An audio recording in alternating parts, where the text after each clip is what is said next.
সিলেট-৩ আসনের তিনবারের জননন্দিত সাবেক সাংসদ মাহমুদুস সামাদ চৌধুরীর দ্বিতীয় মৃত্যুবার্ষিকী আজ। ২০২১ সালে ১১ মার্চ করোনায় আক্রান্ত হয়ে রাজধানীর একটি প্রাইভেট ক্লিনিকে চিকিৎসাধীন অবস্থায় শেষ নিঃশ্বাস ত্যাগ করেন তিনি। রাজনৈতিক ও সামাজিকভাবে দূরদর্শী ও বিচক্ষণ ব্যক্তি মাহমুদুস সামাদ চৌধুরী সিলেট-৩ আসনে ব্যাপক জনপ্রিয়তা অর্জন করেছিলেন। নির্বাচনী এলাকার সব শ্রেণীর মানুষের সাথে মিলেমিশে কাজ করে গড়েছিলেন সামাজিক সম্পর্ক, যে কারণে জনপদের সুপ্রিয় ব্যক্তিত্ব হয়ে উঠেছিলেন তিনি। রাজনৈতিক, সামাজিক, শিক্ষার মান উন্নয়ন, অবকাঠামোগত উন্নয়ন সব ক্ষেত্রেই ছিলেন কর্মবীর।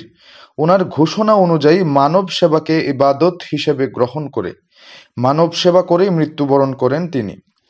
করোনাকালে যখন প্রাণ বাঁচাতে প্রায় সবাই নিজেকে ঘরবন্দি করে রেখেছেন, তখন সরেজমিনে বিপদগ্রস্ত মানুষের পাশে দাঁড়িয়ে মানবতার দৃষ্টান্ত স্থাপন করেছিলেন তিনি।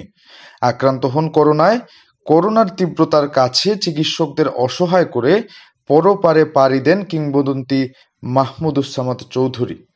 তার মৃত্যু সংবাদ ছড়িয়ে পড়লে শোকের ছায়া নেমে আসে সিলেট জুড়ে। পরের দিন ১২ মার্চ হেলিকপ্টারে করে তার মরদেহ আনা হয় জন্মভূমি ফেঞ্চুগঞ্জে। লাখো মানুষের কান্নায় ভারী হয়ে ওঠে এলাকা। করোনার ভয় উপেক্ষা করে লাখো মানুষের উপস্থিতিতে জানাজা সম্পন্ন হয় ফেঞ্চুগঞ্জ কাশেম আলী মডেল উচ্চ বিদ্যালয় মাঠে। পরবর্তী উনার কবরের জন্য পছন্দ করে রেখে যাওয়া জায়গাতেই শায়িত হন তিনি। আজ ১১ই মার্চ উনার দ্বিতীয় মৃত্যুবার্ষিকী উপলক্ষে উনার আত্মার মাগফিরাত কামনায় স্থানীয় একাধিক মসজিদে দুয়া ও মিলাদ মাহফিলের আয়োজন করেছেন উনার পরিবারের সদস্য ও মাহমুদুস সামাদ চৌধুরী স্মৃতি পরিষদ সংগঠন।